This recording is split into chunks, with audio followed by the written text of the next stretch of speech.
കോട്ടയത്തെ UDF സ്ഥാനാർത്ഥി Francis ജോർജിനോട് അല്പസമയം മുമ്പാണ് ജി ശ്രീജിത്ത് സംസാരിച്ചത്. നമുക്ക് ആ സംഭാഷണത്തിലേക്ക് ഒന്ന് പോയി വരാം. തെരഞ്ഞെടുപ്പ് പ്രചരണം അതിന്റെ അടുത്ത ഘട്ടത്തിലേക്ക് കടക്കുകയാണ്. നാമനിർദ്ദേശ പത്രികാ സമർപ്പണം പൂർത്തിയായിരിക്കുന്നു. അതിനിടെയാണ് ഇതാ കോട്ടയത്ത് രണ്ട് അപരന്മാർ ഫ്രാൻസിസ് ജോർജിന് എതിരെ വന്നിരിക്കുന്നു എന്ന ഒരു കൃത്യമായ വിവരം വരുന്നത്.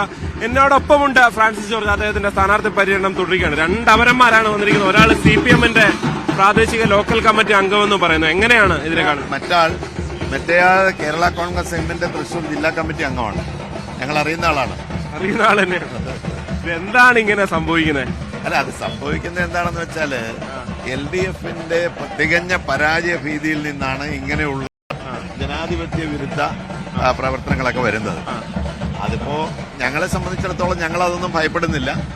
ഞങ്ങളുടെ പ്രവർത്തനങ്ങൾ നിങ്ങൾ കാണുന്നത് പോലെ ചിട്ടയായി മുന്നോട്ട് കൊണ്ടുപോകും. ഞങ്ങളെ സംബന്ധിച്ച് ഞങ്ങൾക്ക് തികഞ്ഞ ആത്മവിശ്വാസമുണ്ട്. ഞങ്ങൾക്ക് വിജയിക്കാൻ കഴിയുമെന്നുള്ള ആത്മവിശ്വാസമുണ്ട്. തെരഞ്ഞെടുപ്പിനെ ബാധിക്കില്ല, വോട്ടിൽ ഒരു കാരണവശാലും ബാധിക്കില്ല. ഇത് അവർക്കിത് പ്രതികൂലമായിട്ട് മാത്രമേ വരികയുള്ളൂ. കാരണം ഇതുപോലെ ഒരു ജനാധിപത്യ പ്രക്രിയ എന്ന് പറയുമ്പോൾ അതിൽ പരസ്പരം ആരോഗ്യകരമായിട്ടുള്ള മത്സരമാണ് ജനങ്ങൾ ആഗ്രഹിക്കുന്നത്.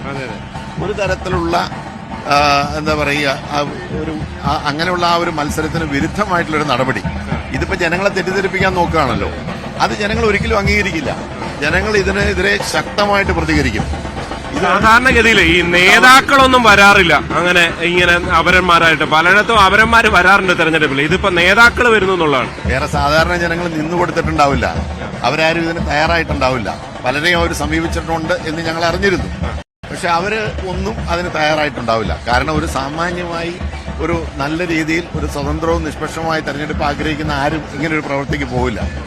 അപ്പോൾ അവരുടെ പാർട്ടിക്കാരെ തന്നെ നിർബന്ധിച്ച് നിർത്തിയതാണ്. ഒറ്റ കാര്യം മാത്രമേ ഉള്ളൂ. CPM-നും കേരള കോൺഗ്രസ് എമ്മിനും ഈ കാര്യത്തിൽ മനസ്സറിവില്ല എങ്കിൽ ഉടൻ തന്നെ ഈ രണ്ടുപേർക്കെതിരെയും നടപടിയെടുക്കണം. കാരണം അവർ സ്വതന്ത്രമായി നോമിനേഷൻ കൊടുത്തതാണെങ്കിൽ അവർ മത്സരിക്കുന്നത് LDF-ന്റെ സ്ഥാനാർത്ഥിക്കെതിരെ കൂടിയാണല്ലോ. അപ്പൊ സ്വന്തം പാർട്ടിക്കാര് തങ്ങളുടെ മുന്നണിയുടെ സ്ഥാനാർത്ഥിക്കെതിരെ, സ്വന്തം സ്ഥാനാർത്ഥിക്കെതിരെ അങ്ങനെ ഒരു നീക്കം നടത്തിയാൽ സാധാരണ ഇതിലൊരു രാഷ്ട്രീയ പ്രസ്ഥാനം എന്ത് ചെയ്യും? രണ്ടുപേർക്കെതിരെ കർശനമായ നടപടി സ്വീകരിക്കും. അത് സ്വീകരിക്കുന്നില്ല എങ്കിൽ അതിന്റെ അർത്ഥം ഇവരുടെ മനസ്സറിവോടുകൂടിയാണ് ഈ നാടകം അരങ്ങേറുന്നത് എന്നുള്ളതാണ്. അപ്പൊ എന്ത് ചെയ്യുന്നു, അവരെന്താണ് ചെയ്യാൻ പോകുന്നത് എന്നുള്ളത് നമുക്ക് കാത്തിരുന്ന് കാണാം. ഇത് തെരഞ്ഞെടുപ്പിൽ എന്തായാലും ജനങ്ങളോട് ഇത് പറയൂലേ? തീർച്ചയായിട്ടും പറയും. ഞങ്ങളിത് ഞങ്ങളായിട്ടുണ്ടാക്കിയ ഒരു കാര്യമല്ലല്ലോ.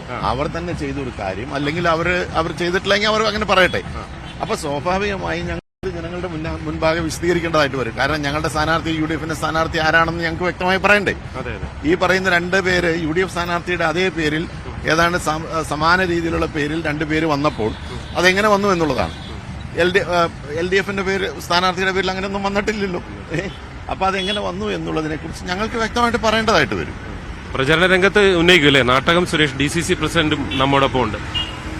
തീർച്ചയായിട്ടും ഞങ്ങൾ തെരഞ്ഞെടുപ്പ് പ്രചരണ രംഗത്ത് ഞങ്ങൾ ഈ കാര്യങ്ങൾ പറയും. ഇത് ഇടതുമുന്നണിയുടെ പരാജയ ഭീതിയിൽ നിന്നുള്ള എക്കാലവും അവർ കാണിക്കുന്ന കുതന്ത്രങ്ങളുടെ ഭാഗമായിട്ടുള്ളതാണ്. ഇതിനെ ജനങ്ങൾ തിരിച്ചറിയുക തന്നെ ചെയ്യും. കോട്ടയം ഐക്യ ജനാധിപത്യ മുന്നണിക്ക് അനുകൂലമായി വിധിയെഴുതാനായിട്ട് കോട്ടയത്തെ ജനങ്ങൾ തീരുമാനമെടുത്തു കഴിഞ്ഞിരിക്കുകയാണ്. രണ്ട് സർക്കാരുകൾക്കെതിരായിട്ടുള്ള വലിയ വിരോധമാണ് ഞങ്ങൾ ഇവിടെ ജനങ്ങൾക്കുള്ളതെന്ന് ഞങ്ങൾക്ക് മനസ്സിലാക്കാൻ കഴിയുന്നുണ്ട്. പിന്നെ ഇത്തരത്തിലുള്ള ഇതൊന്നും ഒരു തെരഞ്ഞെടുപ്പിനെ സത്യസന്ധമായി നീതിപൂർവ്വം തെരഞ്ഞെടുപ്പിനെ നേരിടാനായിട്ട് ഒരു കാലത്തും ഇടതുമുന്നണിക്ക് കഴിഞ്ഞിട്ടില്ല.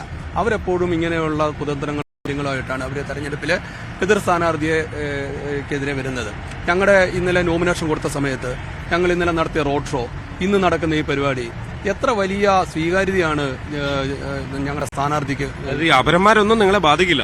ഒന്നും അങ്ങൾക്കാവുന്ന ഒരു പ്രശ്നമേ ഇല്ല. എന്തായാലും അതാണ് നാട്ടകം സുരേഷും പറയുന്നത്. സ്ഥാനാർത്ഥി ഫ്രാൻസിസ് ജോർജ് പറഞ്ഞത് പ്രകാരം കേരള കോൺഗ്രസ് എമ്മിന്റെ തൃശൂർ ജില്ലാ കമ്മിറ്റി അംഗം തന്നെ ഇതാ ഒരു അപരനായി എത്തിയിരിക്കുകയാണ് ഫ്രാൻസിസ് ജോർജിനെതിരെ മറ്റേയാൾ CPM-ന്റെ ലോക്കൽ കമ്മിറ്റി അംഗവും. അങ്ങനെ പ്രത്യക്ഷത്തിൽ രാഷ്ട്രീയ ചായ്വുള്ള അല്ലെങ്കിൽ രാഷ്ട്രീയ നേതാക്കളായി നിൽക്കുന്നവർ തന്നെ വന്ന് അവർ അക്കാര്യത്തിൽ പാർട്ടിക്ക് പങ്കില്ലെങ്കിൽ അവർക്കെതിരെ നടപടിയെടുക്കണമെന്നും സ്ഥാനാർത്ഥി കൂടിയായ ഫ്രാൻസിസ് ജോർജ് ആവശ്യപ്പെടുകയാണ്. ക്യാമറമാൻ പ്രശാന്ത് മംഗലശ്ശേരിക്കൊപ്പം ജി ശ്രീജിത്ത്, News 18 കോട്ടയം.